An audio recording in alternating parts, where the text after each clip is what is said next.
Hello.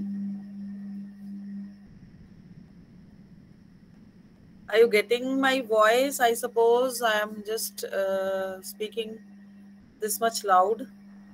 Yes ma'am, वो clear हो गया था. Okay, ठीक है जी. So I'm just looking for the thesis. Okay, जो मैं आपको आज समझाती हूँ. Okay.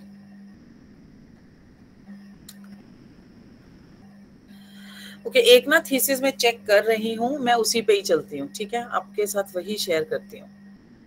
नहीं, पर उसके टाइटल वो नहीं है. मैं 2-3 थीसिस शेयर करती हूँ आपके साथ. ठीक है. सो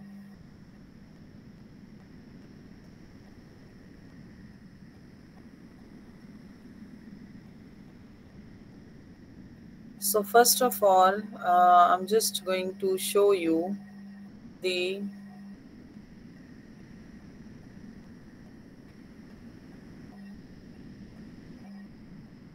okay, so this is the title page. Okay, इस तरह से यही टाइटल पेज का एक रहेगा फॉर्मेट. ओके, इस तरह से. इसको चाहे छोटा करके एक स्क्रीन पे देख लीजिए चाहे. ठीक है, इस तरह से ये है टाइटल पेज. ये 2 पेज आ रहे हैं ना, ऐसे एक पेज. ये देखिए, सबसे ऊपर आपको लिखना है. अब ये था थीसिस जो ऑलरेडी डन है. To study the profile, knowledge and problems faced by the anganwadi workers. ये एक टॉपिक था, आंगनवाड़ी वर्कर्स का प्रोफाइल कैसा होता है, उनकी नॉलेज कितनी होती है, या फिर वो जो काम करती हैं उसमें क्या प्रॉब्लम्स होती हैं. ठीक है. उसके बाद ये था diploma in nutrition and health education. इसी तरह से लिखा जाएगा, DNHE 4 साथ में. Submitted for evaluation to Indira Gandhi National Open University New Delhi. ये थोड़ा सा फॉर्मेटिंग, ये एक्चुअली मैंने उठाया है. ठीक है, तो ये फाइनल में फॉर्मेटिंग हुई थी. बाय नाम था, name and enrolment number, study centre का कोड है और स्टडी सेंटर का नाम है चंडीगढ़. ठीक है, इस तरह से. उसके बाद फिर एक ये यहाँ आएगा certificate of originality. Okay, this is certificate of originality लगेगा साथ में. सपोज इसमें this is to certify the project entitled, ये मैं आपको दे दूंगी. ठीक है, आंगनवाड़ी वाला टाइटल है submitted to this and the work done by this, enrolment number this, the matter is embodied and all whatever the standard ये वर्डिंग्स होंगी. तो यहाँ पे ये जो टाइटल होगा ये आप लोगों को नहीं लिखना है, जो मैं रेड में कर रही हूँ. मतलब यहाँ आप अपना लिखेंगे. नेम एंड एनरोलमेंट नंबर आपका आएगा. ठीक है, और ये नाम आपका आएगा यहाँ. एंड जो मैं रेड कर रही हूँ ये एनरोलमेंट नंबर आपका आएगा. बाकी चीजें सेम रहेंगी. ये सारा सेम ही रहेगा क्योंकि ये मेरा है, अगर आप मेरे साथ कर रहे हैं तो. और यहाँ भी एक्नॉलेजमेंट में भी आप, ये तो एक्नॉलेजमेंट छोटी सी लिखी हुई है, you can write it big one, जैसी भी एक्नॉलेजमेंट, वो आपका अपना मतलब है. उसके बाद ये एनेक्सर्स होते हैं, ये भी I will be going to provide it to you. ये सेट प्रोटोकॉल है, सेट इग्नो की तरफ से एनेक्सर्स हैं. 3-4 एनेक्सर्स होते हैं which you were be going to use this. ठीक है, ये मैं आपको ऐसे ही प्रोवाइड करा दूंगी. ठीक है, तो इसमें कोई दिक्कत नहीं है, ये आपको एज सच. लेकिन इसमें मैं आपको जहां जहां रेड करूंगी ना, वहां वहां आपको देखना पड़ेगा कि कैसे चलेगा ये. ठीक है, कैसे होगा. एक मिनट, ये ना स्टॉप शेयरिंग करके फिर मैं फिर से, एक मिनट.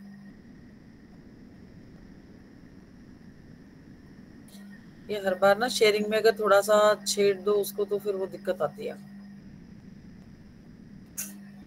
ठीक है, सो अनेक्स्चर नंबर 1 है. ये सब ऐसे ही चलेगा. अप्रूवल फॉर द प्रोजेक्ट, ये सब यहाँ पे आपका नाम होगा और जो भी आपका एनरोलमेंट नंबर होगा, ये भी आपका स्टडी सेंटर या फिर ऑनलाइन चलेगा यहाँ, और स्टडी सेंटर का नाम. ये तो मेरा एड्रेस है. एंड ये यहाँ पे टाइटल आपका होगा.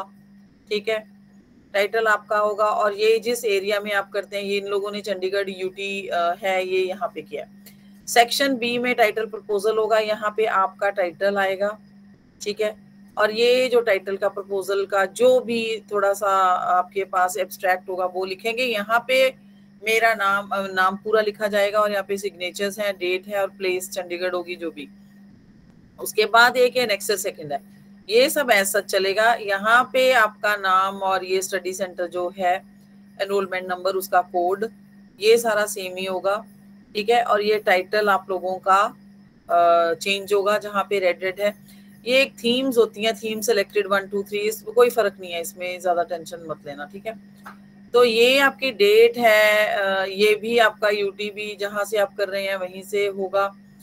ये डेट ऑफ प्रपोजल जब हम करेंगे, जैसे आजकल हम डिस्कस कर रहे हैं तो आजकल की डेट डल जाएगी, 1-2 दिन के बाद की उसकी प्रपोजल अप्रूवल की डेट हो जाएगी, ठीक है। और यहाँ पे आपका नाम आएगा, जैसे ये किसी और का नाम है, यहाँ पे टाइटल आपका आएगा, ये भी एक एनेक्सचर का ही पार्ट है। सेक्शन बी है certificate of the project counsellor and the field guide, ठीक है, वहां पे। और ये जिस एरिया में किया है वो आ जाएगा, और जिस डेट से लेके जिस डेट तक आप करेंगे, जब सबमिट करेंगे ये तब डेट्स डलेंगी, यहाँ पे मेरे और फील्ड गाइड में भी मेरी साइन होंगे, मतलब जब भी जैसे भी आप करेंगे। अब उसके बाद comments of the candidate on the project है, तो ये सब ऐसे लिखा हुआ है, तो ये आपकी तरफ से लिखा जाएगा कि आपने जो भी यहाँ लर्न किया है। देखिए यहाँ 100 to 200 वर्ड्स लिखने हैं, express your opinion on the project work you undertook, emphasizing the most important conclusions you have reached and the skill you have reached and the skills you have learned during the project, मतलब whatever, यहाँ पे candidate के signatures होंगे। उसके बाद next number 3 है, ये submit करना है कोऑर्डिनेटर को, study centre, coordinator of the study centre with the project details. ये है इस तरह से, यहाँ पे सब ये चीजें चलेंगी। फिर से आपका नाम होगा, एनरोलमेंट नंबर होगा, स्टडी सेंटर का कोड होगा, स्टडी सेंटर का नेम होगा। यहाँ पे जब आप फाइनल प्रोजेक्ट सबमिट करेंगे उसकी डेट आएगी, और स्टडी सेंटर को जब सबमिट कर रहे हैं या फिर आगे जहाँ पे सीधा कर रहे हैं, ये यहाँ पे आपका टाइटल एंड एरिया जिसमें आपने परफॉर्म किया है, उसके बाद स्टडी के कैंडिडेट के साथ, ये आपको मैं सीधे सीधे प्रोवाइड कर दूंगी। ये सारे जो टाइटल पेजेस होते हैं ना, ठीक है, और ये जो हमारे टाइटल पेजेस होते हैं ये वो थे, ठीक है। ये हर थीसिस के फ्रंट पे लगने ही लगने हैं, इसी तरह के टाइटल पेजेस होंगे, ठीक है। टाइटल पेज भी इसी तरह का बनेगा, एंड उसके बाद जो एक्नॉलेजमेंट है, जो भी एक्नॉलेजमेंट है वो चलेगी, ठीक है। उसके बाद फिर जैसा भी आपका जो भी आपको मैंने नेक्स्टर्स 1 2 3 4 में बताया है, वो सारे के सारे नेक्स्टर्स इस तरह से लगेंगे जहां जहां मैंने रेड किया है। I can send it to you, वो डिलीट करके भी I can send it to you, यही वाले नेक्स्टर्स भेज दूंगी। ये आपके थीसिस के सबसे पहले टाइटल पेज लगेगा, उसके बाद फिर एक एक्नॉलेजमेंट, उसके बाद नेक्स्टर्स लगने ही लगने हैं, ठीक है। Now we are going to study about the title pages हो गए हैं, एंड थीसिस पे आते हैं, फाइनल थीसिस, ठीक है। तो मैंने ये पीडीएफ कॉपी खोल ली है, ठीक है। ये देखिए, सॉरी अभी ये शेयर नहीं हुआ है, ठीक है।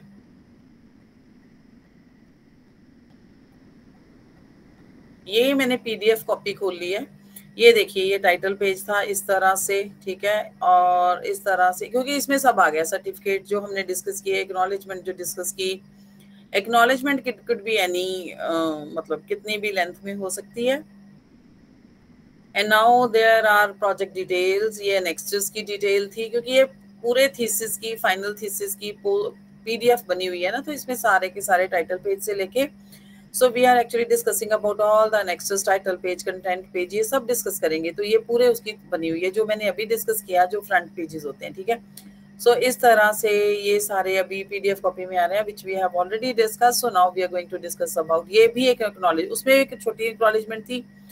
सो यहाँ पे ये एक्नॉलेजमेंट है, ये आप अपनी तरफ से लिख सकते हैं, ठीक है। इसमें ये गाइड का नाम एक बार आता ही आता है, और उसके बाद ये इस पे साइन होते हैं। उसके बाद ये देखिए, ये इसमें पेज नंबर बाद में ना हमने हाथ से लिखे थे, एक्चुअली लगाना भूल गए थे, क्योंकि वो ना फॉर्मेटिंग में थोड़ी चेंजेस आ जाती हैं। तो कंटेंट पेज है, ये देखिए इसमें क्या है कि चैप्टर्स जो मैंने आपको बताए थे 7-8 वही होते हैं। सीरियल नंबर, टाइटल, ये पेज पे बनेगा कंटेंट वाला, serial number, title, page number. Introduction है, कितने पेज पे शुरू हुई, कितने से कितने पे खत्म होगी। सपोज 7 से शुरू हुई, 12 तक गई, 8 से शुरू होकर 15 तक गई, व्हाटएवर, ठीक है। फिर उसके बाद मेथोडोलॉजी है, इसको material methodology, result design methodology, कोई भी आप टॉपिक दे सकते हैं, क्योंकि इसमें एम्स एंड ऑब्जेक्टिव हमने इंट्रोडक्शन में ही इंक्लूड कर लिए थे। इसमें एक और चैप्टर भी अलग से हो सकता है, पर हमने इसमें ना ऑब्जेक्टिव्स इंक्लूड कर लिए थे, इसलिए अलग से नहीं है। वैसे कोशिश मेरी यही होती है कि अलग से होता है, मैं और थीसिस दिखाऊंगी उसमें थोड़ा सा अलग से भी है। मेथोडोलॉजी के भी पेजेस कितने से कितने हैं, फिर ये रिव्यू ऑफ लिटरेचर है कितने से कितने, ऑब्जर्वेशंस हैं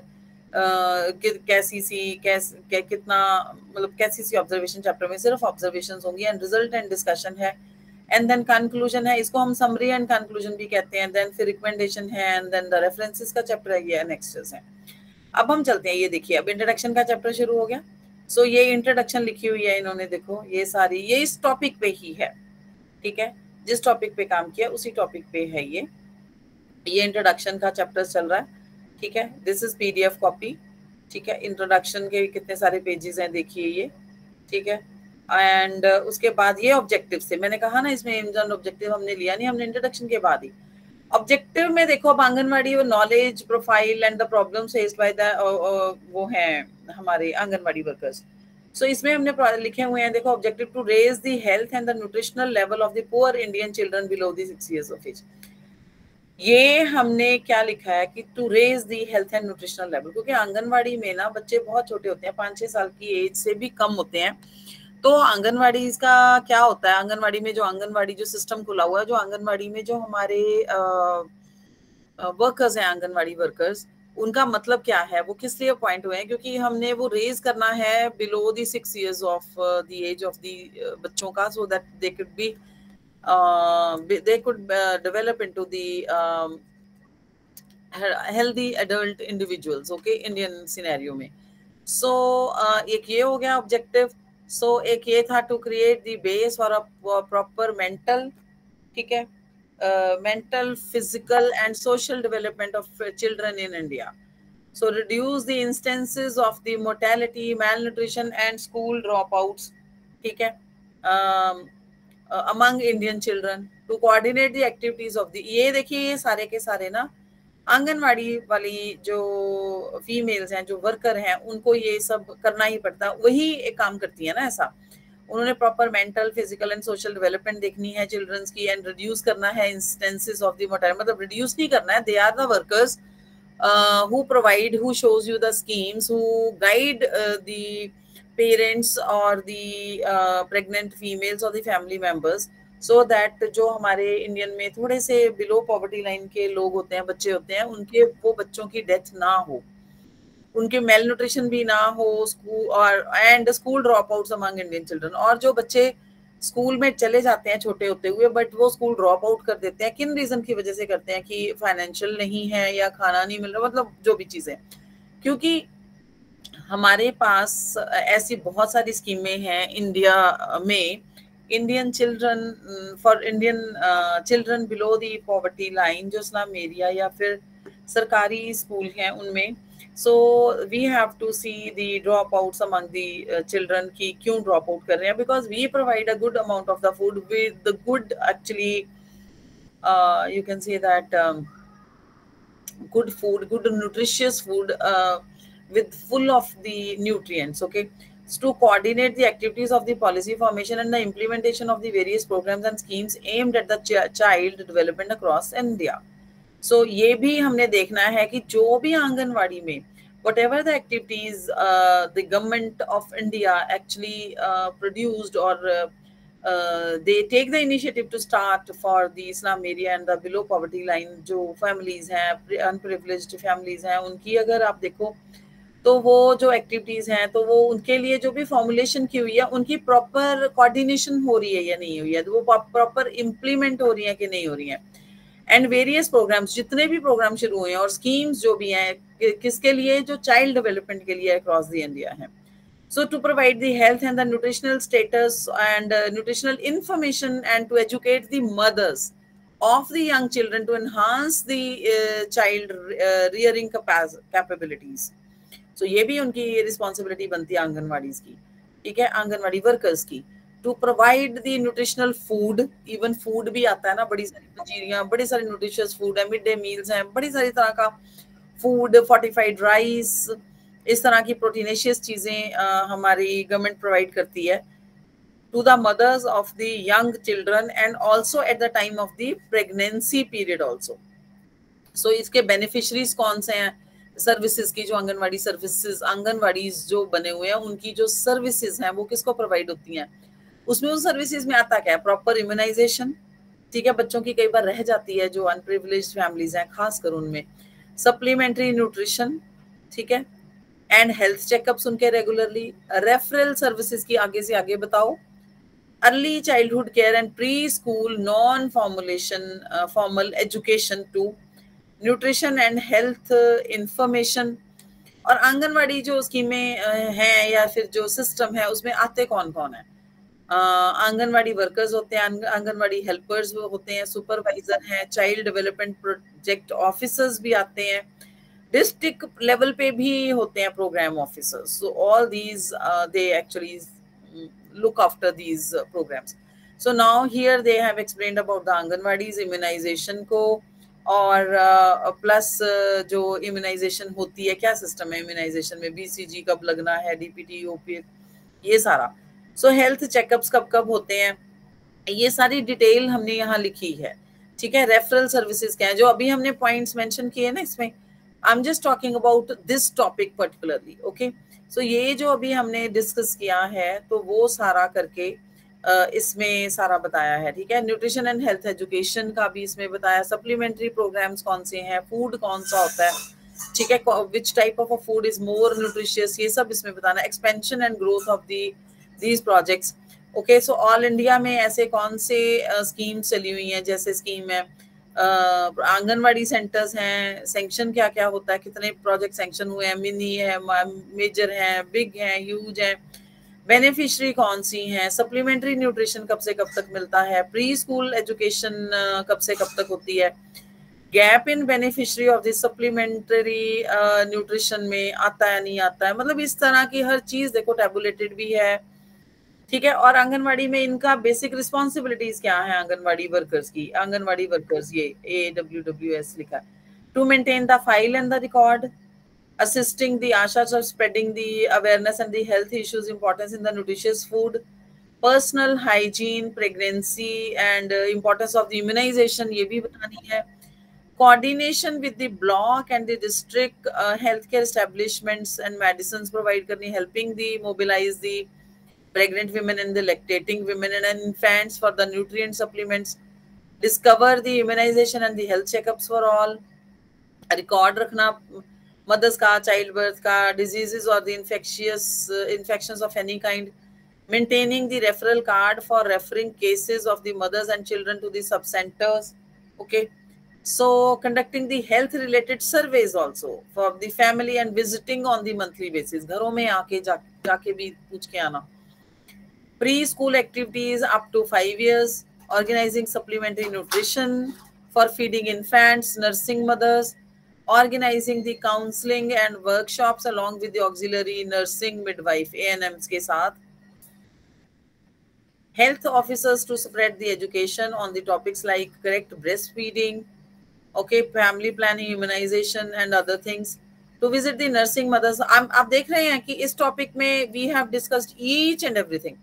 Now the next chapter is there, methodology। methodology में हमने कैसे करना है, अब आप इस प्रोजेक्ट को ध्यान में रखिए, but whenever you would be working on your project तो उसमें थोड़ा बहुत फर्क होगा depending upon the project only. So इस प्रोजेक्ट को लिखते हुए ध्यान से कि रिसर्च में भी defined at the systematic to add investigation to add the available knowledge to form main objective of the research. Methodology से क्या होगा, इसमें हमने क्या किया है कि चाइल्ड डेवलपमेंट हमने देखनी है, इंटीग्रेटेड चाइल्ड सर्विसेज देखनी है, इसी के बारे में लिखा हुआ है, ठीक है। So ये methodology थी, to study the profile knowledge and faced by the Anganwadi workers was conducted to assess the knowledge, demographic profile and the problems of the Anganwadi workers in this scheme। तो इसमें हमने क्या करना है, study and methodology steps में सबसे पहले क्या हमें स्टडी डिजाइन करनी है, फिर लोकेल ऑफ द स्टडी भी हमें देखना करना है, डिसाइड की है हमने किस एरिया में कहाँ से सैंपल, कहाँ से जो क्वेश्चनर फिल किए हैं वो एरिया। अच्छा, सिलेक्शन ऑफ द सैंपल की how much number you need and the size, ठीक है, और किस तरह का सैंपल। अब आंगनवाड़ी वर्कर में क्या होगा, या तो बच्चों का तो खैर नहीं भरा जाएगा, मदर्स का ही भरा जाएगा, whenever they were pregnant and whenever they have delivered, now they are taking care of the kids, okay। School जा भी रहे हैं 5 साल की मदर्स का, क्योंकि बच्चा तो बता नहीं पाएगा, तो मदर्स का ही सैंपल होगा, कि जो सैंपल होगा वो मदर्स का ही होगा। मेथड ऑफ डेटा कलेक्शन क्या है, वो हमारा क्वेश्चनर बेस्ड होगा। टूल फॉर डेटा कलेक्शन वो भी हमारा क्वेश्चनर होगा। Survey based interview based method होगा, टूल क्या होगा, questionnaire. Detail of the questionnaire में हमने क्या करना है, जो हम क्वेश्चनर फिल करेंगे उसमें सबसे पहले उनका डेमोग्राफिक इन्फॉर्मेशन लेनी है, असेसमेंट करनी है सर्विसेज की delivered at the anganwadi workers, awareness about the supplementary nutrition, non formal pre school information के बारे में भी हमें इंफॉर्मेशन होनी चाहिए, और ग्रोथ मॉनिटरिंग हो रही है बच्चे की जब से वो पैदा हुआ है, इम्यूनाइजेशन प्रॉपर हुई है या नहीं, हेल्थ चेकअप होता रहा है कि नहीं, ड्यूरिंग प्रेगनेंसी भी मदर का होता रहा है कि नहीं, आफ्टर डिलीवरी भी मदर का होता रहा है कि नहीं, along with kid infant, the nutrition and the health education also, problems faced by the anganwadi workers इस सारे कामों को करते हुए वो क्या फेस करती हैं, and then जो भी डेटा है that would be actually assessed or analyzed by the statistical tool used for the analysis of the data. Research design हमारा सबसे पहले था, तो रिसर्च डिजाइन में क्या होगा कि is purely and simple framework of the plans for the study or the guides the data collection and the analysis. It is conceptual structure within which research is continued. The study was a cross-sectional perspective study carried out by the anganwadi centers. Localization ये हमारे चंडीगढ़ के आसपास का था या जहां जहां भी आंगनवाड़ी सेंटर्स थे. टूल फॉर डेटा कलेक्शन क्या था, collecting depending upon the nature of the study. Questionnaire cum interview schedule था.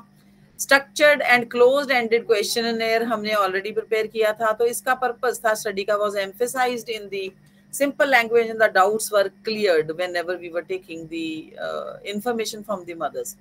Sample size यहाँ पे 110 लिए थे. पीरियड फॉर द सर्वे हमने अप्रैल से मई 2019 का किया था. डेटा कलेक्शन है जो वो है क्वेश्चनर बेस्ड था. पैरामीटर थे जिसमें हम demographic profile, information related to ICDS services, awareness, knowledge, problems of the anganwadi workers, ऐसे क्वेश्चनर प्रिपेयर किए हुए थे. So these are the questions in the questionnaire were kept simple and ambiguous.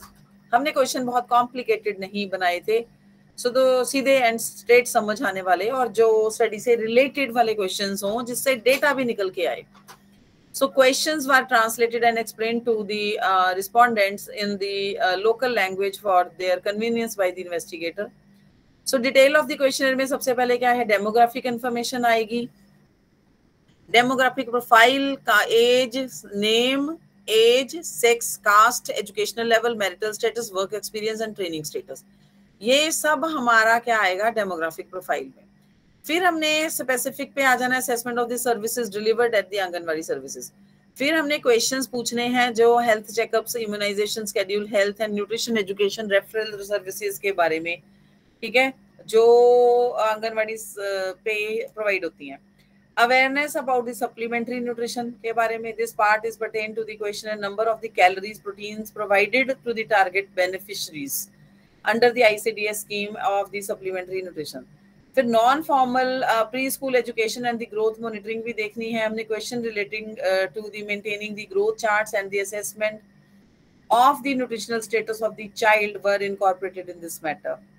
Parameter, immunisation की details, फिर health checkups की details, फिर nutrition and health education की details, faced problem faced by the anganwadi workers, फिर data analysis, क्योंकि अब हमारे पास data हो गया. फिर हमने कोडिंग भी करनी है डेटा की, सीधा सीधा नहीं कि कोई भी देख ले, बिकॉज एथिकल इश्यूज होते हैं. हम कोई भी डेटा लेते हैं वो हमें लॉक एंड की में रखना पड़ता है. उस डेटा को सिर्फ हम देख सकते हैं, हम किसी का नाम और वो सब लीक नहीं कर सकते. फिर टैबुलेशन भी हमें, मैंने बताया था कल आपको कि सब उसका टैबुलेशन मतलब आपको एक्सेल शीट में आपको डालना है. एक्सेल शीट में फिल करके then you can give it to the any statistician. Okay, नहीं होगा तो ये सारी हेल्प आप मुझसे लेना, कोई दिक्कत नहीं है. पहले आप काम करके डेटा एनालिसिस कैसे होता है, कैसे कैसे करेंगे, ठीक है. So tabulation of the data हो जाएगी. फिर make the result clear, enquiry and express the data in a minimum space. Result enquiry should be clear and ये सब, ठीक है. स्टैटिस्टिकल एनालिसिस होगा, ये देखिए significance test could be like t test and whatever, जो भी टेस्ट इस पे लगेंगे, हर डेटा पे लग जाए. अब now it's a review of literature. इसमें क्या है, पुराने पेपर यूज कर करके, मतलब जो पुराने पेपरों में डेटा है, कितना काम हुआ है, किस किस तरह की स्टडी है, ये सारा रिव्यू ऑफ लिटरेचर. तो रिव्यू ऑफ लिटरेचर का एक्चुअली टॉपिक बड़ा होता है थोड़ा सा, ठीक है. ये सारा आपका रिव्यू ऑफ लिटरेचर आ जाएगा, ठीक है. ये आ गया आपका, वो सारा निकल गया, मैंने फटाफट एक्चुअली डाउन किया था. तो अब आ जाएगा रिजल्ट एंड डिस्कशन, क्योंकि आपने डेटा भी कलेक्ट कर लिया ना. अब आ जाएगा हमारा रिजल्ट्स एंड डिस्कशन. यहाँ तक रिव्यू था. तो रिजल्टेंट डिस्कशन में हमने जो टॉपिक लिया है, टाइटल लिया है 0 से 6 एज तक के लैक्टेटिंग मदर्स का या प्रेग्नेंट फीमेल्स का, और mother's 0 to 6 years of children. It is also proving the awareness to the community and brings the behavior change. क्योंकि हम जब काम कर रहे हैं ना, हम इसीलिए काम कर रहे हैं so that we can work and we can tell the society कि आंगनवाड़ी में कौन कौन सी स्कीमें होती हैं, किस किस तरह से काम होता है, और वो कौन कौन सी सर्विसेज गवर्नमेंट आंगनवाड़ी के थ्रू आप लोगों को प्रोवाइड करती है, वो भी बतानी है।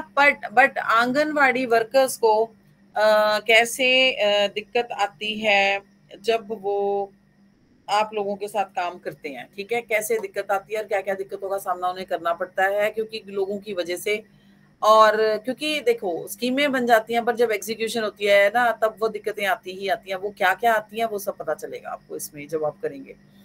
सो डेमोग्राफिक प्रोफाइल में देखो ये टेबल है इस तरह से, टेबल नंबर 5.1, क्योंकि चैप्टर ये 5th था। Distribution according to the age of the respondent. अब हमारे पास एज थी जो लेस देन और इक्वल टू 35 थी, उसमें से हमारे पास कितने लोग थे, 20। अब इसको हमने परसेंटेज में भी किया है, टोटल जितने हमने लिए उसमें से 20 हमारी टोटल परसेंटेज का 18.2% आया। 36 से 50 ईयर्स तक के कितनी फीमेल्स थी, 75, उसकी परसेंटेज इतनी आई। मोर देन 50 ईयर्स की 15 थी, इसकी परसेंटेज आई। टोटल हमारे पास 110 था सैंपल और वो परसेंटेज हमारी 100% है। तो इन सबको टोटल करके 100% भी आना चाहिए, ठीक है, क्योंकि इन सबको टोटल करके 110 आ रहा है। तो ये डिस्कशन एक्चुअली मिलके लिखनी पड़ती है कि जो स्टडी पार्टिसिपेंट्स थे ना वो ज्यादातर हमारे पास किस ग्रुप में थे, एज ग्रुप में 25 टू 55 ईयर्स के, ठीक है। 18% थे आंगनवाड़ी वर्कर्स वर लेस देन 35 ईयर्स, ऐसी ऐसी सी चीजें मतलब।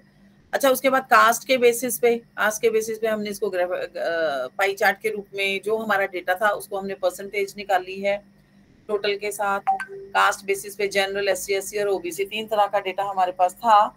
तो इस पे हमें ऐसे काम करना था और इस करके परसेंटेज से हमने पाई चार्ट बना लिया। मैं आपको अभी सिखाऊंगी कि कैसे होता है, वो किसी और का सिखा दूंगी। ये according to education of the respondent, देखिए कितने हमारे पास प्राइमरी वाले थे, कितने secondary, senior secondary, graduate, post graduate है, ठीक है। तो इस डेटा को हमने एनालाइज किया। फिर ये था marital status of the respondents, कितने मैरिड हैं, सिंगल, डाइवोर्स्ड हैं, सिंगल मदर्स थी जो।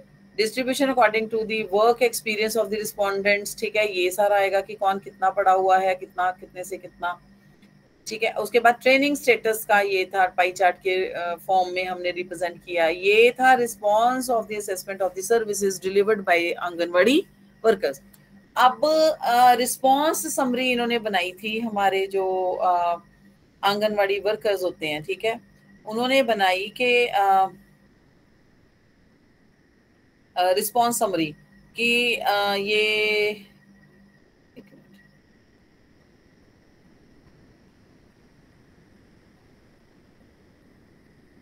एक बार ना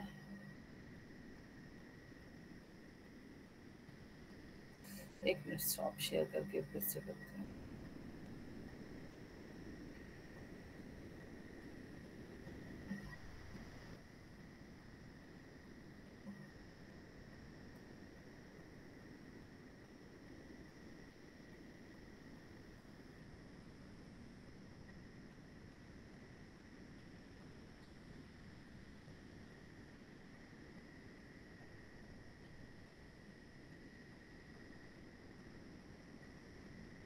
हाँ, तो असेसमेंट ये भी हमने क्वेश्चनर बनाया था कि do you maintain the records of the immunisation, है येस और नो। ये हमने आंगनवाड़ी वर्कर से क्वेश्चन पूछे हैं। तो उसके बाद do you assist the hospital staff, do you provide the referral services, ये सारे उनके क्वेश्चनर थे आंगनवाड़ी सर्विसेज, आंगनवाड़ी वर्कर्स के। तो इसके ऊपर ये सारा इसका फिर ये जो टेबल था इसकी सारी जस्टिफिकेशन यहाँ लिखी हुई है।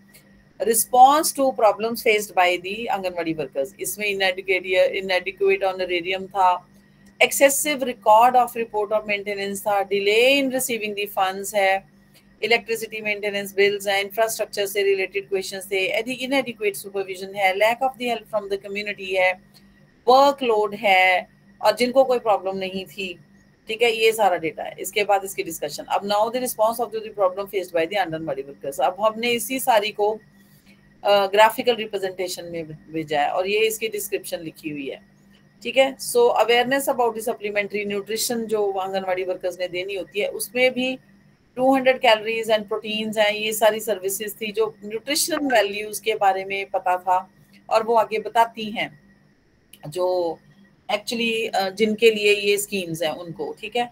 सो इसको हमने परसेंटेज में उनके रिजल्ट्स निकाल के एंड देन पाई चार्ट के रूप में यहाँ प्रेजेंट किया हुआ ग्राफिकल रिप्रेजेंटेशन। तो association of the calories and the protein given to that, ये एज है, एजुकेशन लेवल है, एक्सपीरियंस है, ये सारा टेबुलेटेड वैल्यू है।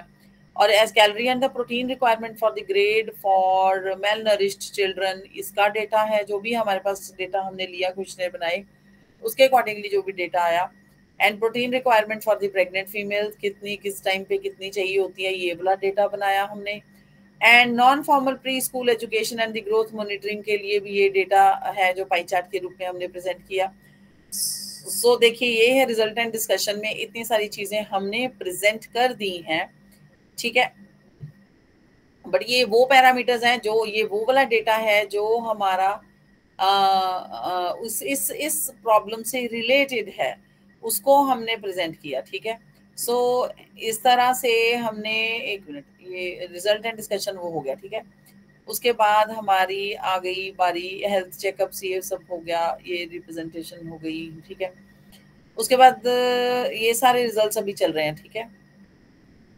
जो भी इसमें कंक्लूजन है, अब it can be concluded partly anganwadi workers familiar with the various services and program was not clear to them, या जो भी है, जो भी हमारी आंगनवाड़ी से या जो भी हमारे रिजल्ट्स निकल के आएगा उसको हमने ये थोड़ा सा समराइज किया है समरी एंड कंक्लूजन में। ठीक है। रिकमेंडेशन में फिर ये और आ गया कि to present study felt the need of improving the quality of the knowledge awareness among the anganwadi workers and then कि और ज़्यादा ज़रूरत है हमारी स्टडीज़ में, हमने ये देखा कि इनको नॉलेज और अवेयरनेस और भी दी जानी चाहिए। सो इसमें एक और ज़रूरत थी हमें for initiating capacity building programs for anganwadi workers, this will improve the training quality and enhance their knowledge regarding their various schemes, and frequent interactions among the Anganwadi workers and supervisors should be introduced and implemented for imparting the information and awareness too. Also infrastructure facilities should be improved. ठीक है, जो हमें इससे पता चला। अब ये उसके बाद देखो रेफरेंसेस का चैप्टर है, ये सारी की सारी रेफरेंसेस हैं which were actually we have arranged is like I mean A to Z वाली अल्फाबेटिकल। ठीक है, अल्फाबेटिकली अरेंज है। ठीक है। उसके बाद आपके ये अल्फाबेटिकली, फिर ये अनेक्स्चर्स का आता है जो कंटेंट में आपने देखा था ना, रिकमेंडेशन के बाद अनेक्सर, अनेक्सर में हमने क्या क्वेश्चनर लिखवाया हुआ, क्वेश्चनर विद करेक्ट रिस्पॉन्स। तो ये वाला to study the profile knowledge and problem faced by the anganwadi worker, ये हमने टाइटल लिखा है, conducted by supervisor, field guide, demographic information है, ये नेम, सेक्स, जो भी age, sex, educational qualification, marital status के आगे हमने ये लगा दिया, वर्क एक्सपीरियंस, ट्रेनिंग एक्सपीरियंस है, assessment of the services delivered by the anganwadi workers, I do maintain the records, yes और नो, इसके हमने बनाए थे ना पीछे टेबल्स, क्योंकि हमने ये क्वेश्चंस पूछे हैं उनसे, तो उसका table. Awareness about the supplementary nutrition, इसके बारे में क्वेश्चंस हैं। ठीक है, ये मल्टीपल चॉइस है, इसमें से कौन सा ठीक है, ये मैंने येलो किए हुए हैं। इम्यूनाइजेशन के बारे में क्वेश्चन थे, हेल्थ चेकअप्स के बारे में क्वेश्चन थे, न्यूट्रिशन एंड हेल्थ एजुकेशन के बारे में क्वेश्चन थे, problem face by the anganwadi workers के बारे में ये क्वेश्चंस का यस नो में था हमारा, हमने जो टेबल बनाए हैं। अब ये फिर आगे हमें ना सिनॉप्सिस भी लगाना होता है, तो सिनॉप्सिस में फिर से थोड़ी सी इंट्रोडक्शन होती है, रिव्यू ऑफ लिटरेचर होता है, ऑब्जेक्टिव्स होते हैं, मटेरियल मेथोडोलॉजी होती है, बस इतना ही होता है। तो फिर उसके भी एंड में ये क्वेश्चनर लगना होता है और फिर एक सिग्ने, बस एक और सर्टिफिकेट सा होता है जिसके ऊपर साइन करने होते हैं, बस और कुछ नहीं होता। ठीक है, ये वाला सर्टिफिकेट है, I certify that the proposal plan by the candidate mister Jasleen and Manchanda is satisfactory, फिर यहाँ पे मेरे सिग्नेचर्स होते हैं। ठीक है, so this is the whole thesis which I have discussed along with the questionnaire. ठीक है, अलोंग विद द क्वेश्चनर जो हमने करना होता है। ठीक है, so this is whole we have done with the thesis portion। अब आप क्वेश्चन पूछिए, क्योंकि हर जगह, अब आपको मैंने हर जगह इसमें बता दिया कि आपका कैसा होगा, आपका टॉपिक अलग होगा, उसके अकॉर्डिंगली क्वेश्चनर बनेगा, उसके अकॉर्डिंगली सब होगा. So now you have understood everything. Questionnaire इस स्टडी के अकॉर्डिंगली मैंने आपको बता दिया, नेक्स्ट बता दिया, टाइटल पेज बना दिया, कैसे सिनॉप्सिस होगा, सिनॉप्सिस के एंड में references, each and everything I have told you. So now you can ask the questions. ठीक है, ये क्लास मुझे थोड़ी सी जल्दी खत्म करनी है. Actually I have to do something very urgent. But आप पूछ लीजिए, जब तक आपका सेशन खत्म नहीं होगा तब तक मैं बंद नहीं करूंगी.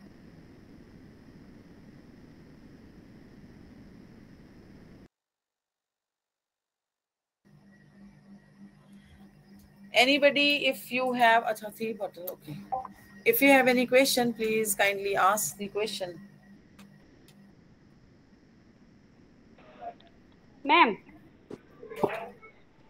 आपने जो ये प्रोजेक्ट बताया तो मेरा 1 से 5 इयर्स के बच्चे के इम्यूनिटी के ऊपर है, तो ये सेम टू सेम ही आएगा सभी? तो मुझे नहीं, लगता ऐसा है मेरे. नहीं.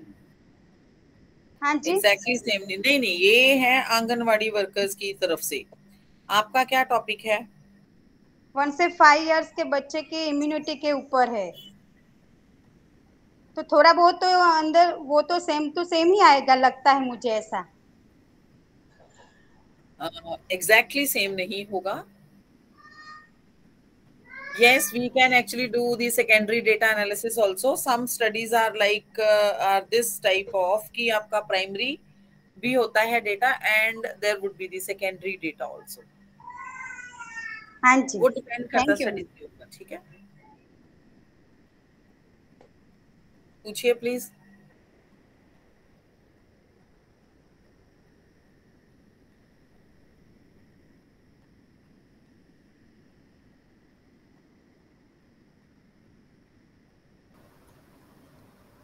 Hello, good evening ma'am. Ma'am, मैं ओबीसी और डायबिटीज़ को लेके करना चाहती हूँ, तो इसके लिए मुझे मतलब क्या क्या ये करना पड़ेगा? अब मैंने कल आपको बताया था किस तरह से आपको रिव्यू ऑफ लिटरेचर सर्च करना है. ठीक है, वर्ड की फाइल ओपन कीजिए, जो भी टॉपिक्स हैं आपके उसके की वर्ड्स को सर्च कीजिए. जैसे से पेपर्स आते हैं उनको आपका रिव्यू ऑफ लिटरेचर लिखना शुरू कीजिए, साथ साथ में रेफरेंसेस नोट कीजिए. पढ़ के ही आपको पता चलेगा कि कैसे ऑब्जेक्टिव बनाए जा सकते. मतलब ऑब्जेक्टिव तो आपको पता है कैसे बनाने हैं, बट क्या और क्या चेक किया जा सकता है. 4-5 ऑब्जेक्टिव आपको बनाने हैं, 3 से 4 तो बनाने ही है. मिनिमम 3 होते हैं, 4 भी हो सकते हैं, 5 भी लोग बनाते हैं, कई लोग तो 6-6 7-7 हैं, बट 3 तो मिनिमम होने चाहिए. 3 से 4 तो मिनिमम ऑब्जेक्टिव्स होने चाहिए. सो आप जब आप when you will be going through the literature, so you'll be getting help to make the objectives and you would be writing the review of literature and the references. आपका third chapter, second chapter review of literature है, किसी का third भी होता है वो, और 7 chapter of the references वो बनना शुरू हो जाएगा. अच्छा, okay ma'am, thank you. Madam, मैंने आपको क्वेश्चनरी भेजा था, अगर मुझे उसका रिप्लाई मिल जाता तो. हाँ, मैंने देख लिया था, ये देख लिया है. अभी आपको बताती हूँ मैं. तो थोड़ा कॉन्फिडेंस बढ़ेगा और क्या. नहीं, होना भी चाहिए. ये देखिए, आपकी जो स्टडी है ये क्वेश्चनर की बात कर रही हूँ. हाँ जी. आपका सिनॉप्सिस ऑफ विटामिन D3, ऐसा इसका टाइटल ठीक कीजिए. सिनॉप्सिस ऑफ विटामिन D3 नहीं चलेगा, इसमें कुछ और ऐड कीजिए. किस पे किया है, कैसा काम किया है, विटामिन D3 का किसके साथ आप देखना चाहती हैं. Importance of the vitamin D3 in our body, ये सिनॉप्सिस नहीं है, ये ऑब्जेक्टिव्स नहीं है, ये क्वेश्चंस भी नहीं है. आप कैसे पूछेंगे importance of the vitamin D3 in our body? कोई जनरली आपको कैसे बताएगा अगर आप ये क्वेश्चनर लेंगी? अगर आप इसको सिनॉप्सिस कह रही हैं तो सिनॉप्सिस में आपको इंट्रोडक्शन लिखनी है. हाँ, उसमें आप importance of vitamin D3 in body लिख सकती हैं, एब्जॉर्प्शन पे लिख सकती हैं, and vitamin D3 how can be process in human body. फिर पर्सनल डेटा में, हाँ, आपका ये जो क्वेश्चनर है यहाँ से शुरू होता है. Okay. Name, age, gender, city, urban है या क्या है, family, numbers, detail, marriage status, age, vegetarian है, नॉन वेजिटेरियन है, food sources of the vitamin, no food sources of the vitamin D. इनके क्वेश्चंस आपको ठीक करने पड़ेंगे. वो क्या लेते हैं विटामिन डी के सोर्स का, उनको नॉलेज है कि नहीं है, बेसिक कितना विटामिन डी3 लिया जाना चाहिए ये उनको पता है या नहीं है, फंक्शंस ओके पता है कि नहीं है, डेफिशिएंसी से क्या होगा, रिटेंशन के बारे में उनको पता है या नहीं है, डेफिशिएंसी डिजीजेस के बारे में पता है कि नहीं है, सिम्टम्स के बारे में पता है या नहीं है, how can we check the vitamin D three deficiency, उनको पता है कि सिम्टम्स होंगे तो हमें डॉक्टर के पास जाना है, सिम्टम्स कौन से होते हैं, ये आप क्वेश्चंस पूछ रही हैं, आपने ये क्वेश्चन बनाया है symptoms of vitamin D deficiency, इसका मतलब हम ही थोड़ा मेंशन करेंगे, क्वेश्चनेयर में क्वेश्चंस ऐसे होने चाहिए जो आपने लोगों से पूछने हैं। Ageing effect of vitamin D3, treatment of D3 deficiency, vitamin D3 and cardiovascular, ये उनको कैसे पता चलेगा, जिससे आप क्वेश्चन पूछेंगी ये ठीक नहीं है क्वेश्चनर, ये आपको उनसे क्वेश्चंस पूछने हैं, वैसा क्वेश्चनर बनाना है। ओके उनको कैसे उसके लिए मैं क्लियर हो गई, पर मैडम जैसे हमने उनका रिपोर्ट्स कलेक्ट की है तो उसमें ये सारे पॉइंट्स आ सकते हैं, मेडिकल रिपोर्ट हमने देखो डेमोग्राफिक एंथ्रोपोमेट्रिक अलग अलग होता है और बायोकेमिकल, डेमोग्राफिक में एज, सेक्स, बर्थ कहाँ हुआ था, ऑक्यूपेशन क्या है, एजुकेशन लेवल्स क्या है, ये सब आता है। एंथ्रोपोमेट्रिक में वेस्ट की मेजरमेंट आएंगी, बीपी की मेजरमेंट आएंगी, हिप की मेजरमेंट्स आएंगी, वेस्ट सर्कमफ्रेंस आएगा, बीएमआई बनाना पड़ेगा आपको, ओबेसिटी कैलकुलेट करनी पड़ेगी, ये सब आएगा। फिर बायोकेमिकल आगे आ जाएगा, बायोकेमिकल में आपका जितने वो टेस्ट करवाते हैं, लिपिड प्रोफाइल कराते हैं, शुगर के लेवल्स क्या हैं या और कोई टेस्ट करवाए हुए हैं, थायराइड की वैल्यूज क्या है, जितने भी टेस्ट आपको मिल सके उन्होंने करवाए हुए होते हैं, आपको नोट डाउन कर लेने हैं। फिर सोशल प्रोफाइल में आपको उनका सोशो इकोनॉमिक स्टेटस क्या है, मतलब फाइनेंशियली कितनी सैलरी आती है, कैसे से घर में रहते हैं, कौन कौन सी चीजें अप्लायंसेस एसी में यूज कर रहे हैं कि नहीं कर रहे हैं, ठीक है, इस तरह की चीजें। ओके ठीक है, ये सोशो इकोनॉमिक। देखिए आपको पहले आपका डेमोग्राफिक है, सोशो इकोनॉमिक्स है, एंथ्रोपोमेट्रिक है, बायोकेमिकल है, ये 4 तरह के डेटाज होते हैं, इन सब के अलग अलग क्वेश्चनर होते हैं डेटा कलेक्ट करने के लिए।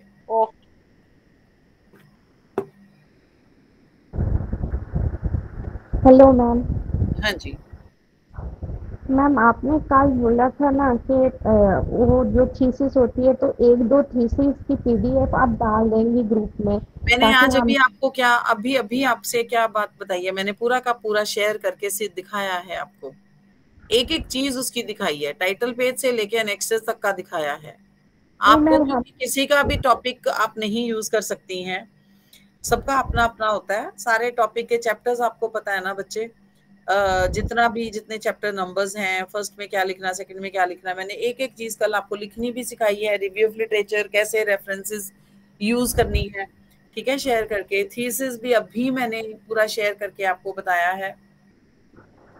हाँ मैम हमने देखा है, लेकिन 1 महीने बाद जब करने जाऊंगी तो मतलब 1 महीने बाद क्यों करेंगे, अभी से आप क्वेश्चनर बनाना शुरू कीजिए।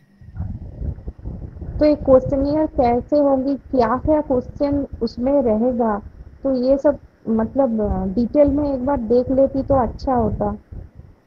क्वेश्चंस नहीं, आपके उस जो मैंने थीसिस बताया आपके क्वेश्चंस फर्क होंगे, आपको मैं बता रही हूँ कि एक डेमोग्राफिक क्वेश्चंस होंगे और एक एंथ्रोपोमेट्रिक वाले होंगे, सोशो इकोनॉमिक्स होंगे और बायोकेमिकल होगा, आपके अपने टॉपिक के अकॉर्डिंगली होंगे। बिगिनिंग में name, age, sex, educational qualification है, ठीक है, area to which they belong, ये सारी फैमिली बैकग्राउंड, और उसके बाद आपका सोशो इकोनॉमिक्स में फाइनेंशियल स्टेटस एंड ऑल सारा आ जाएगा।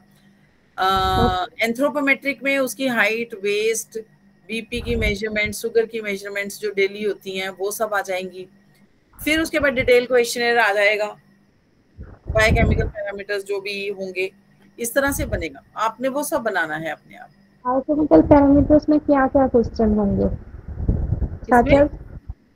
बायोकेमिकल पैरामीटर्स जो आपने अभी बोला ना, उसमें क्या क्या क्वेश्चन? पैरामीटर्स में आप कोशिश कीजिए जो टेस्ट किसी ने करवाए होते हैं ना, जैसे पूरा लिपिड प्रोफाइल कराया होता है, बीपी की मेजरमेंट्स होती हैं, और कोई इन्फेक्शन या और कोई डिजीज है उसके टेस्ट उन्होंने कराए हुए हैं, थायराइड के, क्योंकि आपने करवाने को कहना नहीं है, कह भी दोगे तो शायद ही वो करवाएं, ठीक है, अगर करवा लेते हैं तो उसकी वैल्यू, या ऑलरेडी जो किए हुए होते हैं उनकी वैल्यूज यूज कर लीजिए। जितने भी उन्होंने किए हुए हैं ना टेस्ट, जितने भी, सब नोट कर सकती हैं आप okay okay ma'am. Biochemical value में। हाँ जी। और मैम वो 3 जो DNHE 1 2 3 के जो स्टडी मटेरियल्स है ना, वो तीनों की लिंक आप सेंड करने वाली थी, एक बार मैंने बोला भी था, तो वो डाउनलोड क्या नहीं क्या करना है सेंड, मुझे क्या करना है? मैम मैंने 2-3 क्लास मतलब एक महीने पहले बोला था आपको, तो आपने बोला था कि हाँ मैं सेंड कर रही हूँ व्हाट्सएप ग्रुप क्या में। जो क्या? ये नहीं चाहिए 1 2 3 के स्टडी मटेरियल्स पूरा पढ़ने को नहीं मिल रहा स्टडी है मुझे। मटेरियल, ठीक है, स्टडी मटेरियल, ओके ओके। नहीं, मैं ग्रुप पे नहीं, मैंने इंडिविजुअल भेजा था शायद, मैं आज डाल दूंगी, ग्रुप में डाल दूंगी आपको, 1 2 3 का इलेक्ट्रॉनिक का डाल दूंगी, कोई बात नहीं। मैंने थैंक यू। इंडिविजुअल सबको भेजा, जो मुझसे पूछ रहा था, तो मैंने इंडिविजुअली सेंड कर दिया था। मैं आज ग्रुप में डाल दूंगी, कोई मुझे दिक्कत नहीं नहीं, कोई दिक्कत नहीं। मैं इसी ग्रुप में, आप हो इसी ग्रुप में डाल दूंगी, तो इस ग्रुप में जो भी जिसको भी जरूरत होगी उसको मिल जाएगा, ठीक है। Thank you ma'am. हेलो, हाँ मैम। हाँ जी। हाँ, मैं पूछ रहा था कि अभी जस्ट अभी हम सबके पास है ना, अभी जस्ट 10 दिन हुए, 10 दिन सबने 8 दिन हुए, अभी स्टडी मटेरियल आया है ओके।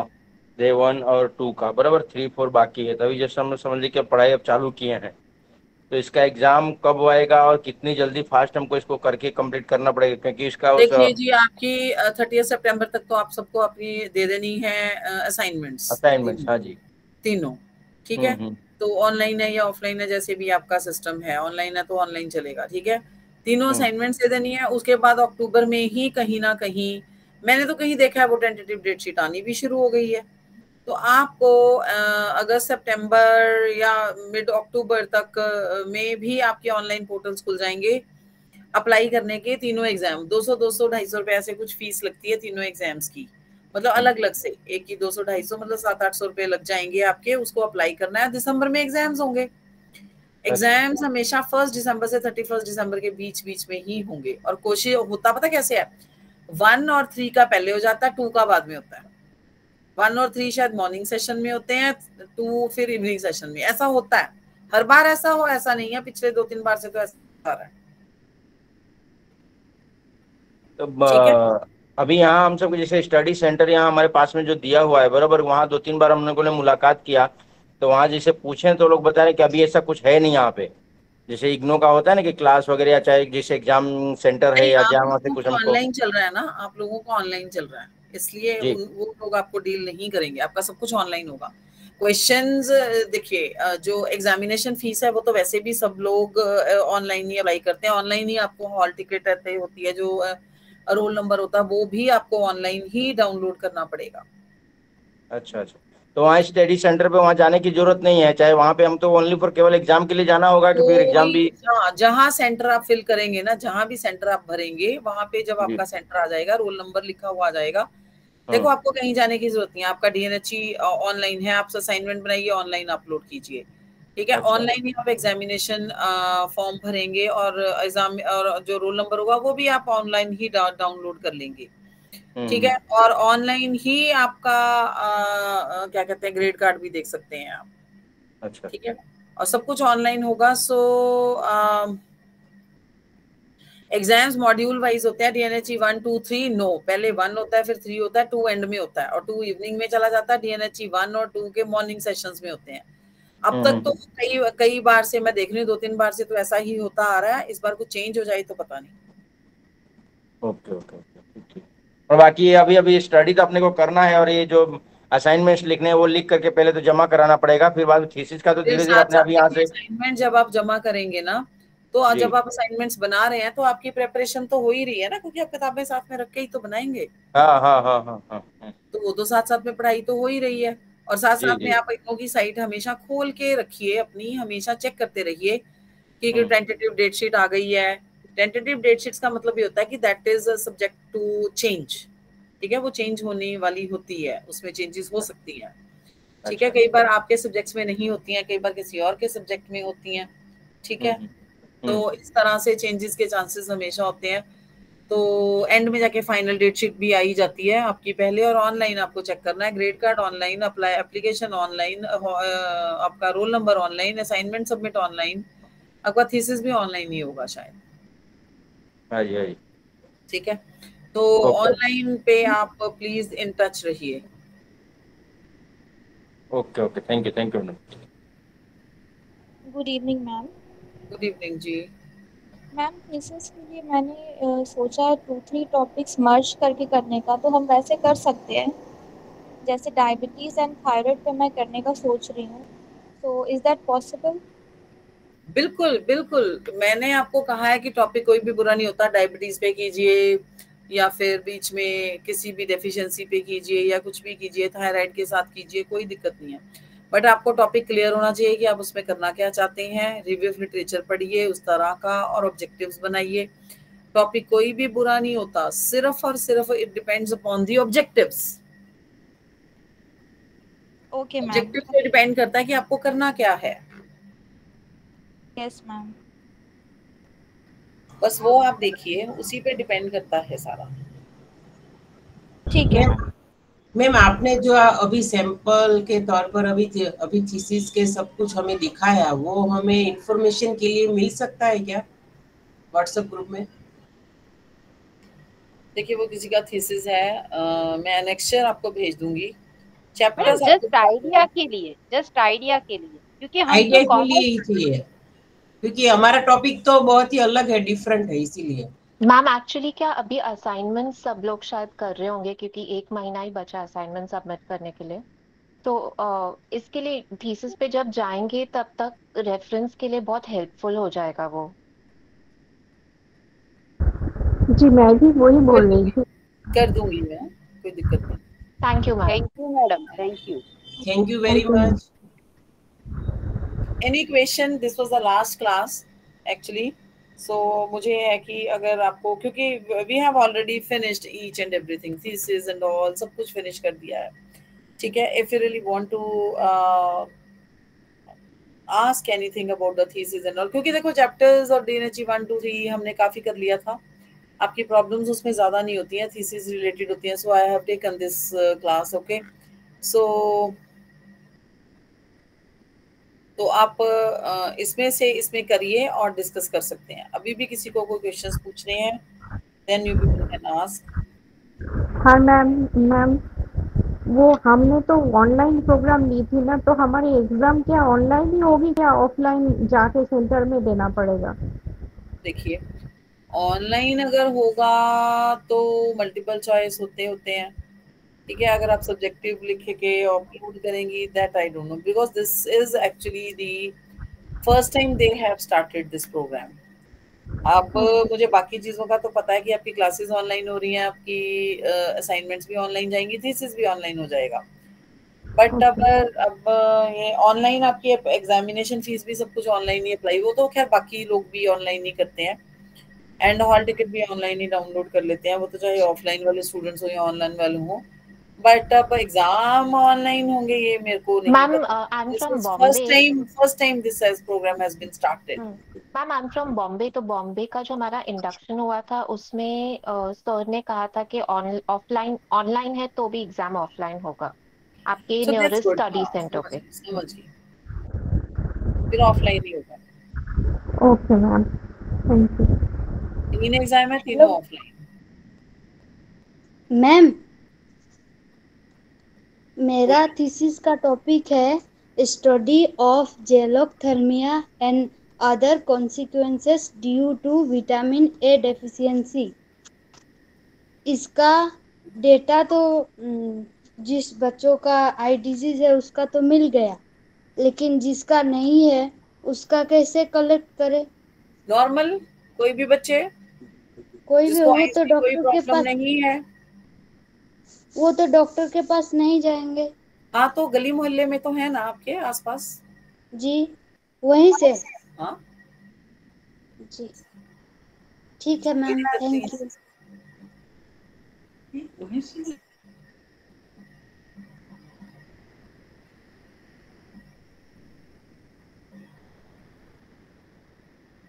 हाँ जी, You can ask anything. वैसे हमने we have gone through in such a detail. मैंने वैसे कभी किसी के साथ इतना discuss thesis and all sharing करके ना इतना नहीं हुआ. हम subjective classes sorry offline classes लेती रही हूँ, ऑनलाइन में भी हम करते थे, बट उतना नहीं हो पाया जितना जिस हिसाब से मैंने आपको करवाया थीसिस का. So we have done actually thorough knowledge. ठीक है. So if you want to discuss upon the topic along with the objective discuss करो ना. मटेरियल मेथोडोलॉजी में से क्वेश्चंस पूछो. ऑब्जेक्टिव अभी बन जाएंगे ऑब्जेक्टिव अगर किसी का टॉपिक होगा तो, अगर उसको क्लियर है टॉपिक के बारे में तो.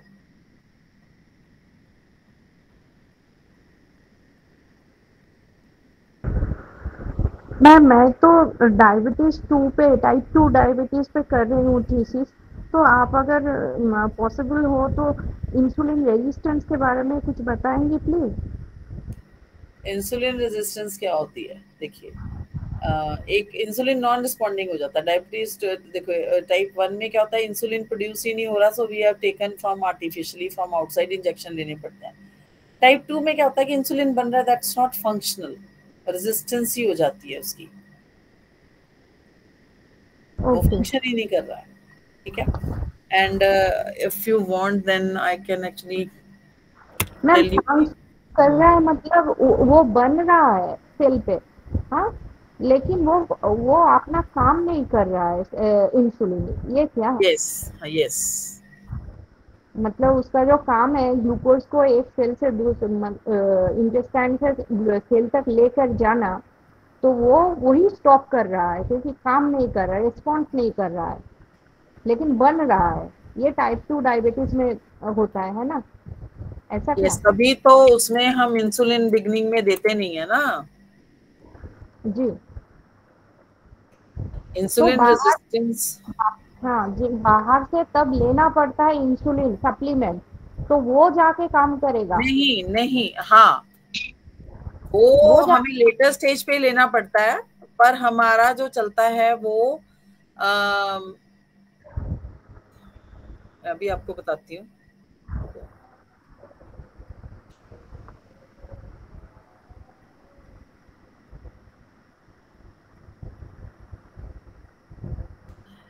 जब हम करते हैं ना काम, मतलब एक मिनट, ये जो आप कह रहे हैं ना, मैं आपको शेयर करके कुछ बताना चाहती थी कि कैसे होता है. इसमें इमेजेस ढूंढ रही थी मैं, so that I can share with you.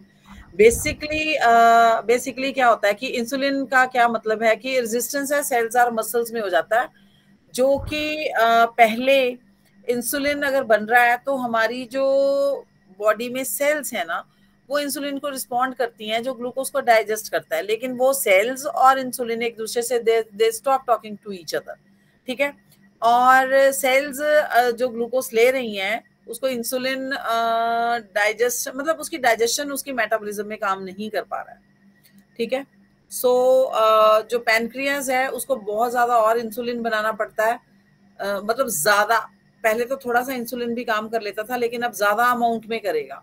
Sometimes क्या है कि टाइप 2 डायबिटीज वालों को भी इंसुलिन की जरूरत पड़ जाती है. ठीक है. ओके. वैसे टाइप 1 वालों को हम इंसुलिन इंजेक्शंस देते हैं. ठीक है. और इसमें क्या है, इंसुलिन रेजिस्टेंस जो होते हैं ना, वो बॉडी में एक्सेसिव जब फैट हो जाता है ना तब होती है. ठीक है. एक्सेसिव फैट हो जाती है अराउंड योर बेली, और आपको लैक ऑफ फिजिकल एक्टिविटी. ठीक है. इसमें हमारी जो आईजीटी कंडीशन बोलते हैं ना, इंसुलिन ग्लूकोज टॉलरेंस जो हो जाती है, वो प्री डायबिटीज कंडीशन में होती है. और ये ज्यादातर टाइप 2 डायबिटीज वालों में होती है, क्योंकि ये जेनेटिक होती है एनवायरमेंटल फैक्टर्स की वजह से कि ओबीज है एंड फैट कंटेंट ज्यादा है. ठीक है. तो इसमें हमारी बॉडी में जो इंसुलिन बन रहा है ना, वो एक लिमिटेड एक्सटेंट तक ही वर्क करता है कंडीशन में. ठीक है. वो ज्यादातर कर नहीं पाता. और इंसुलिन रेजिस्टेंस वैसे एक मल्टी फैक्टोरियल डिजीज है. ऐसा नहीं है कि ये ऐसे ही एक दो बातों से इसको explain. This is multi factorial और कॉम्प्लेक्स कंडीशन है. और हमारी बॉडी की जो सेल्स हैं, सीधी सी बात है, वो इंसुलिन को रिस्पॉन्ड नहीं करती हैं. और जो ये एक ऐसा हार्मोन है जो जिसको पैनक्रियास प्रोड्यूस करती है हमारी बॉडी में, जो रेगुलेट करता है I mean blood sugar levels, this you already know. So insulin resistance है क्या कि इसमें इम्पेयर्ड इंसुलिन सेंसिटिविटी हो जाती है, ठीक है, सेल्स में, मसल्स में, फैट सेल्स, उसी की वजह से, ओबेसिटी की वजह से, फिजिकल एक्टिविटी और सीडेंटरी लाइफस्टाइल की वजह से, लेस फिजिकल एक्टिविटी की वजह से, ठीक है। तो आपकी बॉडी में ग्लूकोज तब होगा जब ब्रेकडाउन होगा जब इंसुलिन उसके साथ वर्क करेगा, ठीक है। तो जब ग्लूकोज एंटर करता है हमारे ब्लड स्ट्रीम में after the absorption of our food whatever we eat, तो जो signals of pancreas to release the insulin, जब ब्लड में इधर से खाना पूरा खाया, ग्लूकोज बना और वो ब्लड में आएगा, उधर से पैनक्रियास को सिग्नल चला जाता है कि अब now you can release the insulin. So insulin जो होता है फिर वो ग्लूकोज के साथ ग्लूकोज की मेटाबॉलिज्म में हेल्प करता है। मेटाबॉलिज्म में कैसे कि सेल्स में एंट्री करवाता है, क्योंकि बेसिकली एंटर होएगा glucose through the plasma membrane into the cells, तो वो माइटोकॉन्ड्रिया ग्लाइकोलाइसिस होगा साइटोप्लाज्म में, half of the phase and half of the phase would be in the intermembranal space of the mitochondria. दो membrane, double membrane होता है ना, एक ऐसे मेम्ब्रेन होती है और एक ऐसे मेम्ब्रेन होती है बिलाई वाली, उसके इंटरमेम्ब्रेनल स्पेस में हाफ ऑफ द ग्लाइकोलाइसिस होगा, फिर टीसीएस साइकिल होगा, फिर इलेक्ट्रॉन ट्रांसपोर्ट चेन होएगी। So this is how we eat and then breathe, glucose बन के फिर हमारी ब्रीदिंग में हेल्प होती है। तो ऐसे में क्या होगा कि जब इंसुलिन कम काम करेगा तो वो हेल्प ही नहीं कर पाएगा कि ग्लूकोज एंटर कर जाए सेल्स में, ठीक है। सेल्स में एंटर नहीं होगी तो वहां पे उसका मेटाबॉलिज्म नहीं होगा, तो वो ग्लूकोज हमारा किसमें, ब्लड में ही घूमता रहेगा। तभी तो चेक करते हैं जब ब्लड में ओवर हो जाता है ग्लूकोज का अमाउंट, तो वो हम डायबिटिक हो जाते हैं। अगर इंसुलिन प्रॉपर वर्क करेगा तो वो हमारा सेल्स में एंटर कर जाएगा, सेल्स में एंटर करेगा तो डाइजेशन भी हो जाएगी, ठीक है। ओके मैम, अभी जो पैनक्रियास तो बना रही है ना, सेल से तो निकल रहा है इंसुलिन जो कि एक हार्मोन है ना। हाँ जी। तो अभी हम सप्लीमेंट दे रहे हैं बाहर से जो कि काम कर रहा है अंदर जाकर, वो जो बन रहा है शरीर में उसका क्या? कुछ भी नहीं, दैट्स नॉन फंक्शनल। उसने सीधा काम नहीं करना, उल्टे काम करेगा, क्योंकि वो तो फ्री है। उसने जो काम करना है वो कर नहीं रहा है, उल्टे काम करेगा, बॉडी खराब करेगा, कुछ और बनता है, इसीलिए तो कॉम्प्लिकेशंस अराइज होती हैं। Okay okay ma'am, okay got it, thank you, thank you. So I think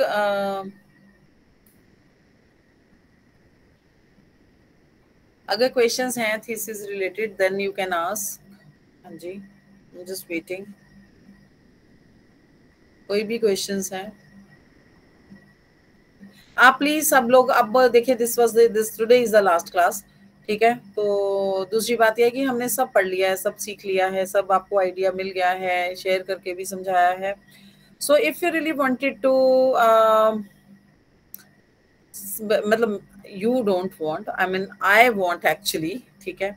so start sending the project titles and objectives along with, तो मैं आपको आगे सजेस्ट करना शुरू करूं, ठीक है मैम। जब भी आज तो जो है क्लास हमारा लास्ट है, पर कहीं पर भी हम लोग अटके यानी कि दिक्कत हो तो आपको कॉल कर सकते हैं पर्सनली? हमेशा। Okay, thank you. Any time. Okay, कभी भी कीजिए, बार बार भी कर सकते हैं आप, मैसेज भी ड्रॉप कर दीजिए, then I will be like responding to you, don't worry. Garima ji, आप मेरा ईमेल आईडी मांग रही हैं, आप मुझे व्हाट्सएप कर कीजिए, कुछ भी व्हाट्सएप पे वर्ड की फाइल भेजिए मेरे नंबर पे, जरूरी नहीं है मेल करना है, ठीक है। मेल मेरी बहुत भर जाती है फिर बहुत लोगों से, वर्ड की फाइल सीधा सीधा व्हाट्सएप वेब खोलिए और मुझे कॉपी कीजिए, और व्हाट्सएप ना देखना है फोन पे ज्यादा इजी हो जाता है, कहीं भी हैं तो विल स्टार्ट लुकिंग एट, ठीक है, व्हाट्सएप पे। मैम, हाँ जी मैम ये जो मैंने टॉपिक लिया हुआ है the role of vitamin D in during pregnancy, तो इसमें मैम ऑब्जेक्टिव्स कैसे बनेंगे मेरे? During pregnancy? Yes ma'am, the role of vitamin D in during pregnancy. तो इसमें मेरे ऑब्जेक्टिव्स कैसे बनेंगे मैम, ये मुझे थोड़ा सा समझ नहीं आ रहा है।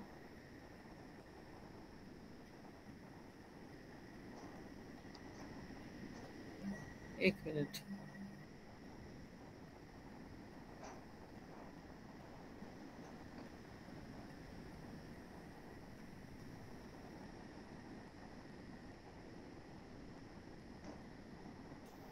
हाँ जी प्रिया जी, मैंने भेज दिया है व्हाट्सएप ग्रुप का लिंक, ठीक है, अब देख लीजिए। प्रेगनेंसी में देखिए आपको ये सब आपको डिपेंड करता है। प्रेगनेंसी और क्या टॉपिक था आपका ma'am? Role of vitamin D in during pregnancy. तो मैम मैं ऑब्जेक्टिव टाइटल ठीक नहीं है, अभी इस टाइटल को और रिफाइन कीजिए, ठीक है, उसके अकॉर्डिंगली। अच्छा रोल ऑफ विटामिन डी, पहले तो प्रेगनेंसी के क्वेश्चंस पूछिए, नेम ऑफ द जी नेम से शुरू करके जो प्रेग्नेंट फीमेल है, एज से लेके पहले कितने बच्चे हुए हैं, अब ये कौन सा बच्चा है, पहले बच्चों को कोई प्रॉब्लम तो नहीं है, फर्स्ट प्रेगनेंसी है, कोई प्रॉब्लम तो नहीं चल रही, बीपी रिलेटेड, शुगर रिलेटेड या फैमिलियल कोई तो नहीं है। फिर प्रेगनेंसी के रिलेटेड की प्रेगनेंसी जब कंसीव किया है, कौन से मंथ में किया, कौन सा चल रहा है, क्या दिक्कत आ रही है, कितने बायोकेमिकल टेस्ट हो चुके हैं, वो सारी डिटेल्स, ठीक है। जी और विटामिन डी जी की कोई कमी तो नहीं है, अगर है तो कितना ले भी कितना रहे हैं, ठीक है। और विटामिन डी के फंक्शंस के बारे में पता है, वो एब्जॉर्ब कैसे होता है, इस तरह की चीजें आप कर सकती हैं, ठीक है। अच्छा वो सारे के सारे क्वेश्चंस आप इंक्लूड कीजिए बीच में स्टडी के। यस और मैम। बाकी इतना मैंने मोटा मोटा बता दिया है, बट देखिए हर किसी के क्वेश्चन में वैसे बैठे बैठे थोड़ा बता सकती हूँ, क्योंकि नो टॉपिक इतना मैम। बड़ा होता है। You have to search the literature, literature search करते करते कितनी सारी चीजें ऐड भी हो जाती हैं, टाइटल भी चेंज हो जाती है। मैंने कल इतने अच्छे से तो आपको बताया है, देख देख के स्टडी पेपर, स्टडी जर्नल्स खोल खोल के, कौन सी साइट पे जाना, किस तरह से लिखना है, रेफरेंसेस किस तरह से है। पढ़ते पढ़ते ओबेसिटी एंड फिजिकल वो देख रहे थे, तब हमने देखा कि सेल्फ एस्टीम पे भी बात आ जाती है, फ्रस्ट्रेशन पे भी बात आ जाती है, साइकोलॉजिकल फैक्टर्स भी इन्वॉल्व होते हैं। प्रेगनेंसी में भी आप कर सकती हैं, साइकोलॉजिकल फैक्टर्स हैं, ठीक है। इस तरह से विटामिन डी से थोड़ा शेजोफ्रेनिक भी होना शुरू हो जाते हैं लोग, साइकोलॉजिकली बहुत डाउन चला जाएगा तो बोन डेंसिटी पे आ जाएगा, बोन हेल्थ पे आ यस जाएगा, मैम। फिर बच्चों पे भी जो इन्फेंट है उस पे भी आना शुरू हो जाएगा दिक्कत, ग्रोथ पे, मेंटल ग्रोथ पे भी आएगा, विटामिन B12 की एब्जॉर्प्शन पे भी आएगा, ठीक है। सो आप अगर पढ़ेंगी ना तो आपको ये सारी चीजें आ जाएंगी और आप इस तरह से लिख पाएंगी पूरा, उसमें से क्वेश्चन बनाने में भी हेल्प मिलती है। मैडम आप वो थीसिस भेजोगे ना ग्रुप में, तो बहुत सारे क्वेश्चन से ऐसे ही दिमाग से निकल जाएंगे, ऐसा लग रहा है। नहीं देखिए, क्वेश्चंस आपको अपने टॉपिक के अकॉर्डिंगली लेने हैं, सबसे बड़ी तो बात ये है। You have to prepare the questionnaire according to you.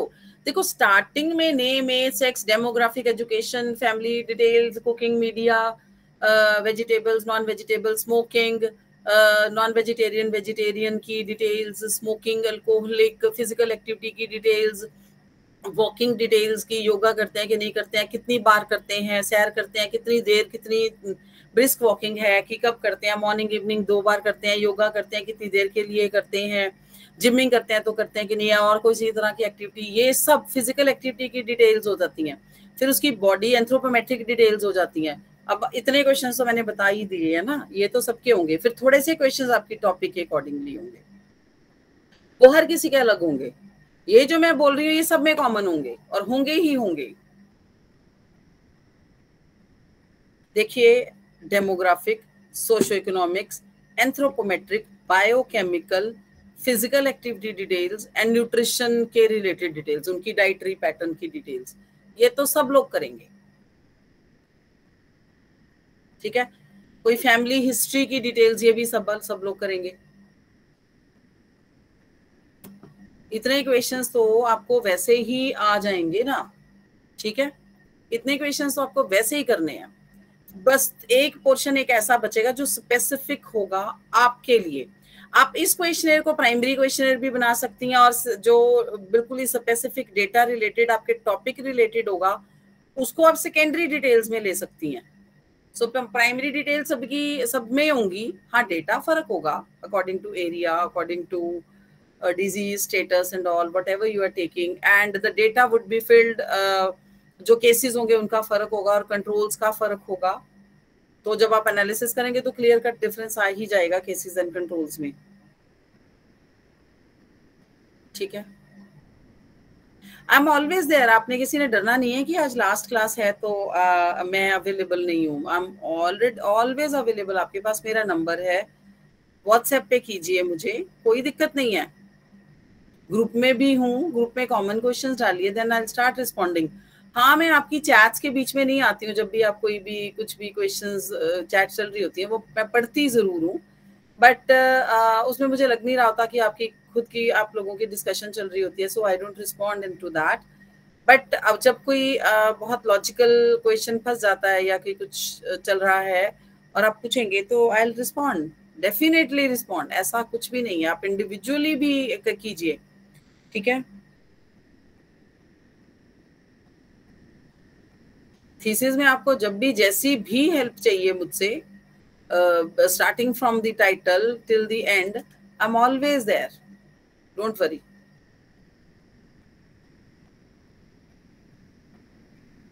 ठीक है जी, so I think this is enough for today. आप लोग कीजिए, I'll be like अगर किसी को पूछना है तो I'm there, otherwise I'll close the class. मतलब मुझे लगता है कि काफी डिस्कशन हो गई है, ठीक है। आप कीजिए अपना अपना, मुझे भेजिए, सारे भेजना शुरू कीजिए, पर्सनल नंबर से भेजना शुरू कीजिए, then I will start responding, कोई दिक्कत नहीं, डोंट वरी। अवेलेबिलिटी के बारे में मत सोचिए, मेरी अवेलेबिलिटी हर किसी के लिए इक्वल है। I am always available on WhatsApp number every time.